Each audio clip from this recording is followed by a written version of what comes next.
여러분 마음 가운데에 한번 생각을 해보시기 바랍니다. 하나님, 나는 내 마음속에 내 생각 가운데 하나님 나라는 어떤 것입니까? 한번 생각해 보세요. 나는 하나님을 어떻게 생각하십니까? 하나님 나라는 근심 걱정 없는 나라, 그리고 또 하나님이 계시는 그런 곳, 그리고 뭐 천상의 세계, 천국 뭐 이렇게, 그리고 눈물, 슬픔, 고통이 없는 곳, 그죠?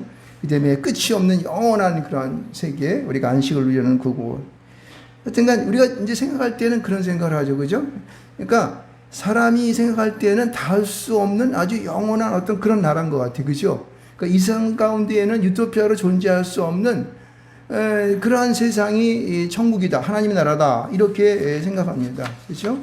그래서 우리는 히브리는 헤발라도 보면은 하나님의 왕국 이렇게 뭐 해석이 되고 그렇게 됩니다. 하나님의 나라. 그런데 오늘은 이 말씀 속에서 우리가 한번 이 성경에서 우리에게 예수님이 이 땅에 오셔가지고 어떻게 하나님의 나라를 말씀하고자 하는 걸 알아야 되는 거예요. 그런데 좀 신기한 것은, 좀 신기하보다는 좀 약간 이상한 것은 뭐냐면은 이상하게 하나님의 나라를 말할 때에 뭐 다른 것도 그렇지만은 모든 것들을 뭐로 얘기했냐면 비유로 얘기했죠. 비유로 말씀하셨다, 그렇게 말하고 있어요. 여러분, 비유로 말씀하시면은 어렵게 얘기한 겁니까? 쉽게 얘기한 겁니까? 쉽게 얘기해. 우리 사모님은 잘 알고 계시는데 대부분 비유로 얘기하게 되면 되게 어렵게, 어떤 분이 설교를 하는데 그렇게 얘기하더라고요. 비유를 얘기하는 것은 하나님의 백성만 알아듣고 다른 일반적인 사람들은 뭘 알아듣기 위해서 이렇게 한 거다. 나는 그건 동감하지 않습니다. 도리어 거꾸로예요. 사람들은 잘 믿는 사람들은 잘 알지만 잘 믿지 않는 사람들, 이방의 사람들은 잘 모르기 때문에 그들이 잘 알아먹을 수 있도록 세상의 말로 풀이해서 한 말이 비유예요. 믿으십니까? 네. 여러분, 마태복음 13장에 들어가게 되면 13절로 15절 말씀을 읽어보게 되면은 그렇게 얘기해요. 왜 비유로 말을 합니까? 라고 물어봅니다, 사람들이. 그러니까 예수님께서 이렇게 얘기하는 거예요. 사람들이 마음이 완악해져 가지고 자기가 듣는 그것을 듣고 내 스스로가 그걸 듣고 내가 그것을 잘 들음으로 말미암아 내가 보고 듣고 해서 깨달을까봐, 고침을 낼까봐 그렇게 두려워한다는 거예요. 무슨 얘기냐면요, 사람 가운데에는 이 악한 마귀 새끼들이 딱 들어앉아 가지고 사람으로 말미암아 하나님 편으로 못 가게 만드는 거예요. 그러니까 하나님 말씀이 들려져도 이 사람들이 그걸 알아먹지 못하도록 어떻게 해요? 알아먹지 못하도록 막아버린다고.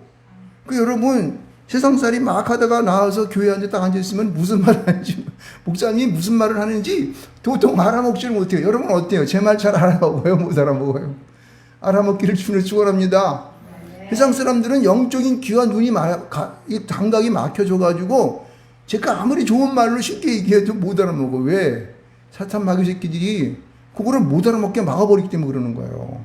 그래서 예수님께서 이 땅에 오셔가지고 저놈들을 갖다가 이 하나님 나라를 잘 설명해야겠는데 어떻게 저들을 좀 이렇게 알아먹게 할 수 있을까라고 생각한 것이 뭐냐면은 비유로 말씀하시는 거예요. 그래서 하나님 나라에 대해서 비유로 말씀하시는 그 모든 그 말씀들을 보게 되면은 특히 마태복음을 읽어보게 되면 마태복음 13장이 거의 대부분 다 뭐예요? 하나님 나라에 대해 설명을 하고 있어요. 몇 개나? 7개나. 7개에 대한 모든 것들을 말하고 있어요. 보면은 이렇게 말합니다. 13장에 보면 13장 1절로 9절까지 보면은 씨 뿌리는 자의 비유나 씨 뿌리는 사람에 대해 나오지 않습니까? 그리고 또 보면은 가라지의 비유한 24절로 30절까지 보면은 가라지 비유가 나오고, 그리고 또 31절로 32절까지 보면은 뭐라 그래요? 겨자씨, 자기 밭에 갖다 심은 겨자씨 하나 같다. 오늘 우리 본문 가운데도 있는 그 말씀이죠. 겨자씨 하나 같으니라고 하는 말씀이고, 그리고 또 33절에 보면 천국은 마치 뭐라고요? 누를 것 같다고 얘기하고 있고, 또 하나 보면은 여기는 가라지 비유가 나오는데 가라지 비유는 앞에서 설명하는 것이고, 여기 보면은 44절 말씀 가면 되면은 밭에 값인 보물과 같다고 얘기합니다. 그리고 45절에는 바로 이어서 좋은 진지를 구하는 사람과 같다고 얘기하고, 또 하나 맨 마지막으로 41절로 50절까지 못하면은 뭐라고 그러냐면은 각종 보기를 모는 그물과 같다고 얘기하는 거예요. 그러니까 마태복음 13장은 전체가 하나님 나라의 비유에 대한 거로 어떻게 해요? 꽉 차 있습니다. 근데 여기서 비유할 때 보게 되면 그가 사용하고 있는 것이 뭐냐면은 마치 무엇과 같으니라고 말하는 이 비유예요. 그죠? 비유라고 말하는 거예요. 그러니까 잘 알게 하기 위해서 하나님 나라를 설명하기 위해서 이렇게 아주 막막하고 아주 영원한 그 나라 하나님이 계신 곳 우리는 절대 들어갈 수가 없어. 죽어야지만 내가 구원받아 들어가는 곳이지. 이렇게만 생각하고 있는데 지금 이 말씀을 쓰고 있는 마태나 오늘 우리가 말하고 있는 이 마가복음에는 그것을 이 상에 있는 말로 잘 해석하고 풀이하여서 너희들이 잘 알아먹어라. 이렇게 쓴 거예요. 믿습니까? 아멘. 예, 이거를 우리는 잘 알아야 돼요. 그래서 우리 하나님 나라를 갖다 우리는 잘 생각해야 될 것이 뭐냐면은 먼 하늘 나라 내가 죽으면은 가는 천국 뭐 그다음에 무슨 뭐 그 하나님이 계신 거 거기는 뭐 고통고 근심 보고 뭐 거기 하늘 가면 뭐 보화가 가득 차고 그런 곳 이렇게 막막한 것으로 생각하는 것이 아니라 오늘 본문 속에서 얘기하고 있는 것은 뭐냐면 하나님 나라는 어떻게 해요? 너희의 생활 속에 있다. 너희의 삶 속에 있다. 너희의 생각 가운데 있다. 네가 어떻게 이것을 누릴 수 있느냐라는 것은 너희와 달리하게 달린 거야. 내가 먼저 결론을 얘기하는 겁니다. 지금 이거를 깨우쳐야 되는 거예요. 믿습니까? 그래서 마태복음은 7가지로 설명하고 오늘 우리 본문 우리 마가복음 가운데에도 4장 속에 이 하나님 나라의 비유를 몇 가지가 나와요? 4가지가 나와요. 4가지가. 그래서 이것을 알아먹게끔 아주 여러 가지 모양으로 우리가 이 땅에 살아가면서 누릴 수 있도록 그렇게 설명하고 있는 것을 볼 수 있습니다. 먼저 우리 4장 1절 20절 우리가 마태복음에도 나오는 마태복음 13장 1절에서 13절까지 나오는 이 씨 뿌리는 자의 비유처럼 뭐라고 하냐면은 하나님 나라를 갖다가 뭐라고 그러냐면은 뭐 여기 보면 4가지 밭이 있는데 맨 마지막에 보면 뭐라고 하냐면은 좋은 밭에 대한 얘기가 나와요. 그래서 100배, 60배, 30배의 결실을 맺는다 이렇게 얘기하는 거예요. 여러분 우리가 씨 뿌린 자의 비유에서 좋은 마음을 가진 사람들은 축복된 세상 속에서 거둘 수 없는 여러분 세상에서 아무리 이문을 많이 남겨도 100배 남길 수 있어요? 60배 남길 수 있어요? 30배 남길 수 있어요? 못 남겨요. 제가요 옛날에 그 이제 공무원 생활하면서 그 지하철 건설하는 부분에서 큰 프로젝트를 갖다 이렇게 발주하지 않습니까? 그 사람들을요 이문을 물론 그 이문을 갖다가 자기 나름 잘하면 많이 날 수 있지만은 끼켜봤자 20% 30%못 남겨요. 그럼 부자 되는 거야 그 사람들은요. 100만 원 발주시키면은 20만 원도 못 남아 10만 원도 못 나오고 어떤 밑 가는 수도 있어요. 그러니까 세상에서의 논리로는 100배, 60, 30배가 안 된다니까요. 그런데 하나님의 나라는 좋은 마음만 품게 되면 거기 갖다 씨를 딱 심게 되면 어떻게 돼요? 100배 아니 100배에는 어떤 것은 10,000배들 올릴 수가 있어. 할렐루야. 이게 하나님 나라의 법칙이라는 거예요. 그러니까 우리가 이 세상에 살아가면서 하나님의 나라를 생각할 때에 내 마음이 기쁠까요? 아니면 내 마음이 슬플까요? 기쁘죠. 그만 생각하면 괜히 내 마음 가운데 엔톨피가 생겨가지고 그냥 너무너무 행복하고 기쁜 거야. 하나님 나라는 그러는 거예요. 네가 좋은 마음만 품게 되면은 100배, 60배, 30배를 맺는 그것이 하나님 나라라고 우리에게 강조해 말하는 거예요. 쉬워요? 어려워 이거요? 쉬워요. 근데 세상 사람이 생각할 때는 에이 그게 어디 있어? 거짓말만 얘기하네. 근데 주님이 직접 이 땅 가운데 오셔서 우리에게 하나님 나라를 소개할 때에 마법은 첫 번째는 너희들이 좋은 마음 품으면은 100배, 60배, 30배 맺는 그런 게 하나님 나라야 라고 설명하고 있는 거예요. 듣기만 해도 기분 좋죠? 바로 그거예요. 하나님 나라는 그런 겁니다. 그러니까 현실 속에 우리에게 조금 다가오죠. 두 번째는 어떻게 마가복음에 설명하고 있냐면은 등불의 비유를 말하는데 이 등불이 등경 아래에 있는 것이 하나입니까? 아니면 등대 위에 이렇게 있는 것이 하나입니까? 등경 위에 있는 거예요. 여러분 근데 등경 위에 있기 위해서는 어떻게 해요? 어떻게 해야 돼요? 등불이 보다 더 환하고 이렇게 되겠죠? 근데 여러분 우리 믿는 모든 사람들은 예수 그리스도를 나의 구주로 영접하고 믿음 가운데 성결한 생활을 하며 이웃을 내 몸과 같이 돌봐주는 그런 생활을 할 때는 어떻게 해요? 등경 위에 놓여져 있는 등불이 되는 거예요. 할렐루야. 사실은 뭐냐면 믿는 모든 사람들은 우리가 믿음으로 구원받은 것은 분명하지만은 나의 삶이 많은 사람들이 바라보고 야 예수 믿는 사람이 최고야 땅보안. 요새 우리 대한민국이 말입니다. 세상에 나가면 여권만 들고 나가면은 그냥 가는 곳마다 환영한다 그러잖아요. 그렇죠? 돈도 잘 쓰고 사람이 매너가 있고 그죠? 사람들을 보면은 굉장히 감성이 풍부해가지고 확 불쌍히 여기는 마음도 많고 잘 도와주기도 하고. 예? 중국이라는 나라는 가서 무슨 일대 무슨 놈? 예? 때문에 자식은 그 도를 낚으면은 그 나라는 망한대.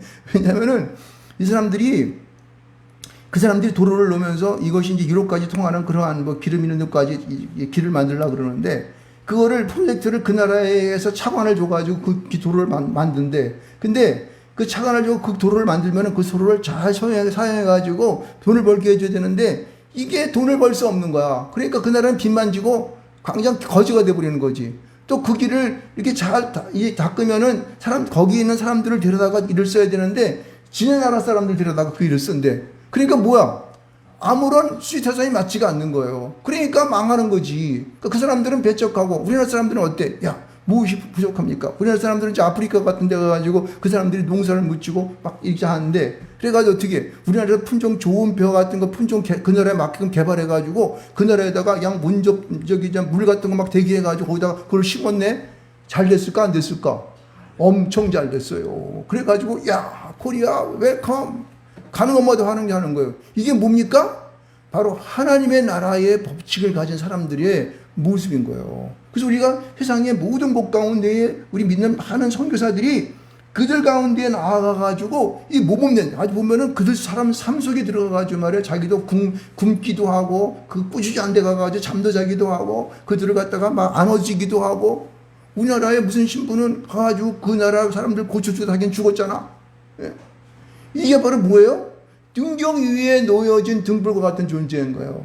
예수를 믿는 사람들은 등경 위에 놓여진 등불이 되어 사람들에게 그것을 비춰줘야 되는 거야. 할렐루야! 아멘. 그겁니다. 하나님 나라는 바로 그런 곳이 하나님 나라인 거예요. 아멘. 세상 사람들은 도저히 흉내도 낼 수 없지만은 예수 그리스도 십자가의 그 은혜를 받아가지고 그 보혈의 피로 전 부분으로 말미암아 내가 모든 곳에 가서 높은 데 처하든지 낮은 데 처하든지 다 적응할 수 있는 그런 힘과 능력을 받아서 모범을 보여주는 것입니다. 아멘. 할렐루야. 아멘. 그것이 바로 하나님 나라예요. 그 사람들은 불쌍하다 생각할까요? 거기 가가지고 무슨 신부님 가서 하다 죽었는데 그 불쌍해가지고 나는 그냥 괴롭게 살다 죽어서 이렇게 생각합니까? 아니에요. 지금도 그 사람들은 그 아프리카에 있는 그 사람들은 그 신부님을 막 떠붙인다고 떠받쳐 서인처럼 떠받치는 거예요. 여러분들은 우리가 살아가는 그곳에서 내가 거주하는 그곳 가운데 닉장 가운데 내 가정 가운데에 여러분들을 많은 사람들이 마치 등경 위에 놓여진 등불처럼 바라보고 있습니까? 저를 볼 때마다 내가 기뻐. 저를 보면 내가 뭔가를 갖다 하고 싶은 마음이 생겨. 저 사람을 보게 되면 내가 에너지가 생겨가지고 함께 무엇인가 하고 싶은 그러한 능력이 막 나 불어나네. 이런 삶이 있는 곳이 뭐예요? 하나님의 나라라는 것입니다. 우리의 삶 속에 나타나는 거죠. 그것도 구체적으로 나타났습니다. 자, 우리가 이제 세 번째는 오늘 우리 본문 가운데 보는 26절서부터 29절 말씀이에요. 보세요. 참 설명을 기가 막히게 했는데 여기 주님께서 자 보세요. 우리 26절 말씀 한번 읽어볼까요? 시작. 또 이르시되 하나님의 나라는 사람이 씨를 땅에 뿌림과 같으니 여기까지가 중요한 거예요. 그 뒤에 나오는 얘기들은요. 전부 다 사람이 땅에 씨를 뿌린 것 같은 그 마음을 설명하기 위해서 다 있는 거기 때문에 요 26절 말씀이 이 센텐스가 굉장히 중요합니다. 사람이 씨를 땅에 뿌렸다 그랬어요. 뿌렸을 때 여러분 무슨 생각할까? 농부들이? 예? 예. 아마 이 농부의 마음 가운데는 꿈이 붙어 있을 거야. 이제 내가 이 봄에 심은 이 씨앗이 떨어지가지고 막 결실을 맺게 되면은 내가 이 가을에 거지가 되게 되면은 큰 열매를 맺고 또 그 다음에 그냥 그것이 풍성해져가지고 그냥 그 낯을 가가지고 배는 그 상상을 할까 안 할까? 하는 거예요. 이게 바로 하나님의 나라라는 거예요, 여러분요. 여러분, 우리가 무슨 일을 시작할 때에 내가 옛날에 보면 그래요. 공사 잘 하시는 분들은 제가 이제 공사 감독도 했기 때문에 제가 이제 지하철 건설 본부에 있었기 때문에 거기서 이제 그 지하철을 막 건설하는 사람들 보게 되면은 사람들은 며칠 다 그걸 갖다가 따서 기분이 좋아가지고 막 축하잔치를 막 합니다. 그래가지고 그냥 막 사람들에다가 막 그냥 파티라고 난리를 칩니다. 왜냐면 그 어마어마한 프로젝트를 땄으니까 옛날에는 뭐 몇백억 뭐 이따면 이게 보통 큰 게 아니거든요. 그러니까 이게 그 사람이 처음에 할 때는 어때요? 만 꾸며볼, 이걸 하면 말이야 내가 돈을 갖다가 200억 수주를 했어. 그럼 내가 최소한 10%보다 20억을 버는 거 아니야? 부자 됐어. 이렇게 생각하잖아요. 그렇죠? 그러니까 처음에 이것을 어떤 일을 행할 때에 거기에 대한 꿈이 부풀어서 그걸 잘 해나가는 정말 자분자분하게 해서 망하지 않게 하고 인력을 잘 쓰고 자재도 잘 쓰고 이렇게 해가지고 또 잘못해가지고 다시 하는 일 없도록 해서 잘해서 이득을 10% 이상 남기고자 하는 꿈이 그 안에 있지 않습니까? 그렇죠? 바로 그거예요. 그런 마음을 품는 그 자체가 뭐예요? 하나님의 나라라는 거예요. 근데 우리가 하나님의 나라는 앞에서 우리가 본 것처럼 어떻게 해요? 내가 땅에 이 씨를 뿌릴 때에 내가 100배, 50배, 30배의 결실을 맺는다고 하는 놀라운 그 하나님의 축복을 내가 기대하면서 하는 이 세상에서 전혀 생각할 수 없는 그런 높은 차원의 것을 생각하면서 하는 그것이 뭐예요? 하나님의 나라라는 거예요. 여러분, 우리 믿는 사람들은요, 예수를 믿으면서 내 안에 오시는 그 예수로 인하여서 받는 축복의 큼에 대한 놀라운 이 성장의 이 역사는 여러분들요, 세상 사람들이 이룰 수 없는 것들이에요. 세상 사람들이 도저히 할 수 없어요. 우리나라 보십시오. 우리나라가 이승만 대통령이 이 나라를 세울 때에 중요한 이 나라 헌법을 만들 때 중요한 포인트가 뭐냐면 거기가 그 헌법 속에 어느 정신이 들어갔냐면은 기독교 정신이 들어갔어요. 여러분 그거 아십니까? 여러분 우리나라의 애국가도 보면은 하나님이 보호하사라고 하지 않습니까? 그렇죠? 애국가고 헌법이고 뭐고 이스만이라는 사람이 원래 그 사람이 목사가 될 사람이었어요. 근데 미국에 가가지고 이 양반이 나중에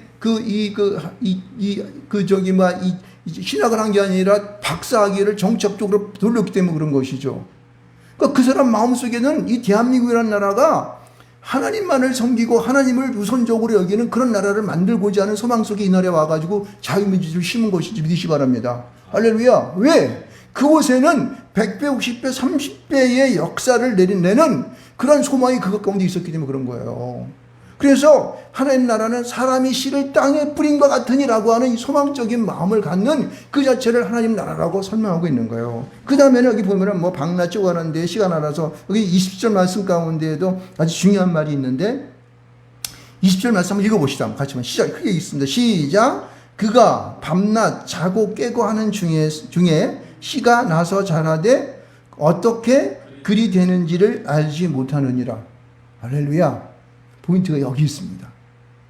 우리가 하나님의 나라를 우리의 상상 속에, 내 소망 속에, 희망 가운데에 그것을 키울 수 있는 것은 내가 씨를 뿌리는 것이 어떻게 그리 되는지를 알지 못하는 데 있습니다. 만약에 그것을 한번 생각해 보세요.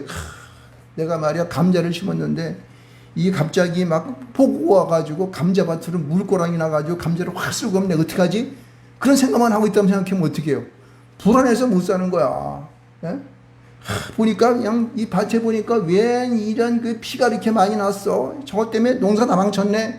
아우 저것 뜯으려면 그때 앞에 나가서 힘들어 죽겠지. 이것만 생각하면은 뭐가 일이 되겠습니까? 그건 하나님 나라가 아니에요. 어떠한 어려움과 어떠한 역경이 우리에 온다 할지라도 어떻게 해요? 하나님이 우리를 도우시는 그 하나님의 능력이 어찌 되는지 알 수 없지만은 고구마를, 감자를, 내 벼를, 내 이삭을 잘 자라게 한다라고 하는 소망이 내 속안에 어떤 거예요? 있는 거예요. 그게 바로 하나님의 나라라는 것입니다. 할렐루야. 알 수 없는 손이, 알 수 없는 그분이 우리의 삶을 관장하시고 우리를 관여하시고 간섭하셔서 우리로 그런 결실 가운데 이끌어간다고 하는 그런 내 마음의 소망이 가득한 그 상태를 여기서 하나님의 나라라고 말했다는 사실이에요. 할렐루야. 여러분 이것이 내 현실 속에 내가 받아들여집니까? 받아들이실 줄 축원드리겠습니다. 이것은 내 현실적인 삶을 말하는 것이지 먼 영원한 나라 하나님이 계시는 것 금문부호가 있는 것 내가 생각해서 내가 거의 갈 수 없는 그런 근접할 수 없는 그런 먼 곳을 생각하는 것이 아니라 바로 내 옆에 있다는 거예요. 네가 살아가는 가운데에 하나님의 역사에서 너희 160, 30몇 맺게 하는 거야. 소망을 갖고 살아가면 그렇게 될 수 있어. 믿는 자는 믿음 가운데 하는 자는 그럴 수 있어 라고 말하는 것이죠. 있습니까? 할렐루야. 자, 그 다음에 30절서부터 32절까지 보게 되면은 어떤 비유를 말합니까? 이렇게 말해요. 또 이제 예수님께서 하나님 나라를 설명하기 위해서 이렇게 어떻게 비교하며 또 무슨 비유로 나타낼까 하면서 이제 예수님도 이렇게 궁리를 하시는 것이죠. 그럴 때 이렇게 말합니다. 31절 말씀 가운데 보게 되면 같이 한번 31절 읽어보겠습니다. 시작. 겨자씨 하나를 같으니 땅에 심길 때에는 땅 위의 모든 씨보다 작은 곳이 32절 있습니다. 심긴 후에는 자라서 모든 풀보다 커지며 큰 가지를 내나니 공중의 새들이 그늘에 깃들일 만큼 되느니라. 할렐루야. 여러분, 하나님의 나라를 어떻게 설명하냐면 심긴 전과 심긴 후를 비교하면서 너희들이 심길 때에는 미미해. 겨자씨가 모든 씨앗 가운데 가장 작은 것 중에 하나야. 그런데 그것이 심겨가지고 하나님이 어찌하고 여차하고 저차 이렇게 하셔서 도와주시니까 이거 어떻게 해요? 이것이 나중에 씨 가운데에서 가장 큰 나물인 뭐예요? 모든 씨보다 모든 풀보다 커지는 큰 나물이 되어서 큰 가지를 내어서 그곳 가운데에 공중에 날아다니는 집이 없는 저 새들이 와서 깃들여 그늘에서 깃들이는 그러한 나물이 되는 거야. 할렐루야. 이거 무슨 얘기냐면요, 세상 가운데에서 도저히 엄두를 낼 수 없는 그러한 것들, 이건 갖고 저거 갖고 뭐해? 이거 갖고 뭐하지? 이렇게 하는 것을 갖고 주님은 역사하신다는 거예요. 주님께서는 이 땅에 오실 때에도 건강한 자를 위하여 이 땅에 오시지 아니하고 병든 자에게 내가 쓸데 있다고 말씀하십니다. 의인이 쓸데 있다고 말씀하셨습니다. 의원은 자기는 그를 위해서 왔다는 거예요. 여러분, 주님께서는 미미한 존재를, 쓸모없는 그 존재를 사용하셔서 어떻게 해요? 이 세상에서 가장 존귀한 존재, 가장 쓸모있는 존재를 만드시는 분이 누구예요? 바로 주님이십니다. 하나님이십니다. 할렐루야. 아멘. 바로 네가 그 대상자라는 거예요. 아멘. 너희는 겨자씨와 같은 그런 미미한 존재로 이 땅 가운데 쓸모없는 존재로 온 것 같이 내 생각에는 보일지 모르겠지만은 그거를 나에게 한번 심어봐. 내 좋은 땅에 하나님의 나라에 한번 심게 되면은 그것은 이 세상 가운데 가장 큰 나물, 가장 큰 나무가 되어서 거기에 큰 자들이 너 안에 와 깃들이는 놀라운 축복의 역사가 너에게 있는 거야. 모든 사람을 품을 수 있는 거야. 코딱지만한 갖고 예수를 믿었어. 도저히 미워하는 사람이 득실질해가지고 도저히 괴로워서 어쩔 수 없어가지고 주님한테 어떻게 낚시에 걸려가지고 예수 믿었어. 근데 그 마음을 심으니까 어떤 사람이 돼? 이 세상의 모든 사람을 품을 수 있는 저 아프리카에 그 못 사는 사람들, 저 중동 지방에 예수 알지 못해 죽어가는 그 영혼들을 불쌍히 여기는 마음이 있어서 그가 모든 것을 버려두고 그쪽으로 달려가는 것을 볼 수 있습니다. 이게 뭐예요? 겨자씨만한 하나라의 씨앗이 큰 나물이 되어서 방황하는 저기 공주에 난 새가지 방황하는 자들이 깃들일 수 있는 그런 자로 그 마음이 어떻게 해요? 성장되어지는 거예요. 이거는 성인이에요, 성인. 그렇죠? 믿음을 가진 사람들은, 예수 안에 믿음으로 가진 사람들은 그런 마음으로 살아갈 수 있는 거예요. 할렐루야. 여러분, 그 마음을 우리 모든 자들에게, 우리에게 주시는 그 역사를 내가 여러분 체험하실 줄은 축원드리겠습니다. 그것은 먼 데 있는 것이 아니에요. 저 멀리 있는 것이 아니고 바로 내 앞에 있어. 내 안에, 내 심령 속에 있는 거야. 그것을 주님 안에 갖다 심어야 되는 거야. 주님의 이름으로. 아멘. 심을 때 놀라운 주 역사가 주 안에서 이루어지는 것을 있으실 줄로 축원드리겠습니다. 아멘. 할렐루야. 아멘. 여러분, 이것은요, 오늘 이 말씀을 하시면서 예수님께서는 33절과 34절의 말씀을 주면서 많은 그 비유로 말씀하시고, 특별히 누구한테 이걸 해석해 주셨다고 말씀하십니까? 혼자 계실 때에 제자들에게 모든 것을 말씀했다고 하는 거예요. 물론 많은 사람들에게 얘기했지만은 듣는 귀가 닫혀가지고 아직도 미움 가운데 살아가는 자들에게 이 말씀이 안 들려요. 그렇지만은 제자들도 약간 이 까막눈이 돼가지고 잘 모르는 사람들이 있고, 그리고 이 어리석어서 모르는 나 같은 이 정대 목사 같은 사람이 있기 때문에 잘 불러다가 그들을 가르치고 중얼중얼 가르치는 것을 볼 수 있습니다. 그것은 그들이 제자로서의 온전한 삶을 소망 가운데에 예수 안에서 하나님 나라를 품고 살아가기를 소원하시는 주님의 은혜가 있는 것을 믿으실 줄 축원드리겠습니다. 여러분, 이 말씀 후에 무슨 말씀이 나오냐면은 35절로 41절의 말씀 보면은 예수님께서 그 제자들이 이제 예수님이 산에 올라 기도하실 때에 배들을 타고 갈릴리를 지나가잖아요. 그때에 예수님은 그들을 만나가지고 고물에서 주무시다가 막 그냥 강풍이 부는 바람에 막 물고 떨리는 막 그들에게 그들을 향하여서 꾸짖으시면서 그들이 하나님의 그 나라가 주님이 함께 계실 때에 그 바다가 잔잔해지는 그런 역사를 보였습니다. 할렐루야. 이것은 무엇을 의미합니까? 여러분, 이것은 앞에 있는 말과 쌍뚱 맞아가지고 전혀 다른 말을 생각할지 모르겠지만 저는 그렇게 생각하지 않았어요.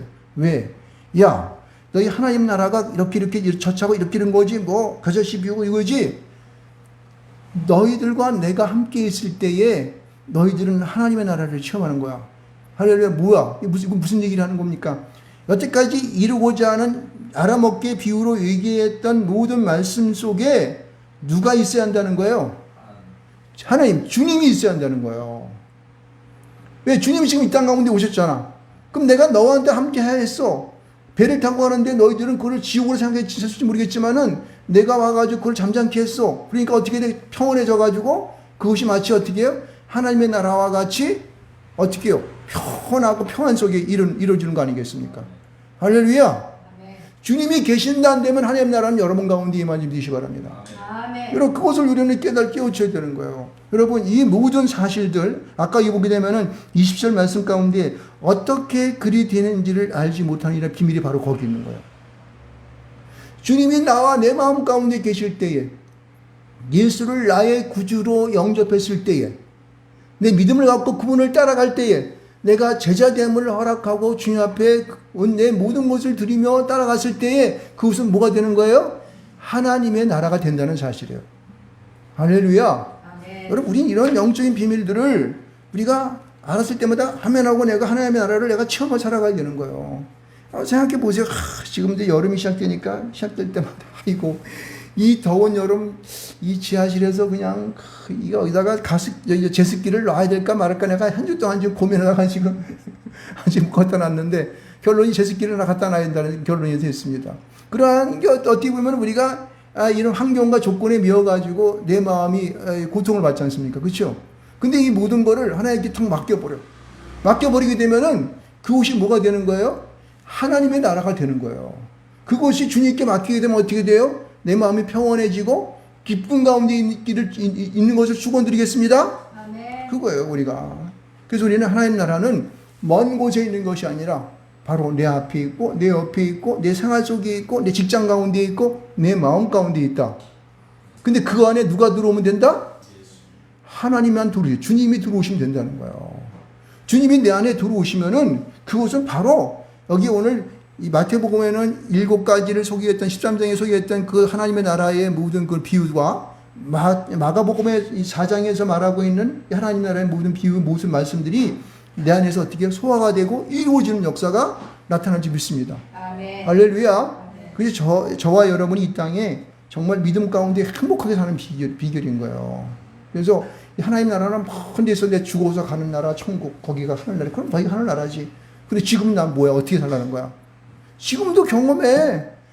야, 내가 예수가 너희와 함께 배를 타고 내가 비록 고물에서 자다가 풍랑 많아가지고 내가 이렇게 역사를 했지만은 주님이 함께 계시면 거기는 뭐다? 하나님 나라다. 이거라는 거예요. 믿습니까? 아주 간단한 하나님의 이러한 우리에게 주시는 이 말씀이 얼마나 위로가 되는지 알 수 없어요. 이 더운 여름 가운데에도 어떻게 살까? 무엇을 먹을까? 무엇을 마실까? 내가 또 이제 또 뭐 좀 있으면 은퇴하고 또 할 텐데 그건 또 어떻게 해야지? 이러한 번잡스러운 고민 속에 있으면 내가 어떻게 해요? 지옥으로 떨어져 가는 거예요. 그러나 내가 있는 곳마다 내 생각 속에 주님이 내 안에 들어오셔서 예수님이 내 안에 오셔서 나의 모든 일을 함께 그가 알게 모르게 행하시는 그 일을 경험할 때에 나는 하나님 나라를 경험 사는 사람이 될지 믿습니다. 우리 사랑하는 모든 성도님들 또 이 영상으로 보는 모든 우리 사랑하는 성도님 모두 마음 가운데에 날마다 그 하나님 나라가 이루어지고 또 경험하고 체험하며 살아가기를 주님들 축원드리겠습니다. 아멘. 하나님의 나라는 우리의 바로 생활 속에 있다. 내 마음 속에 있다. 믿으시기 바랍니다.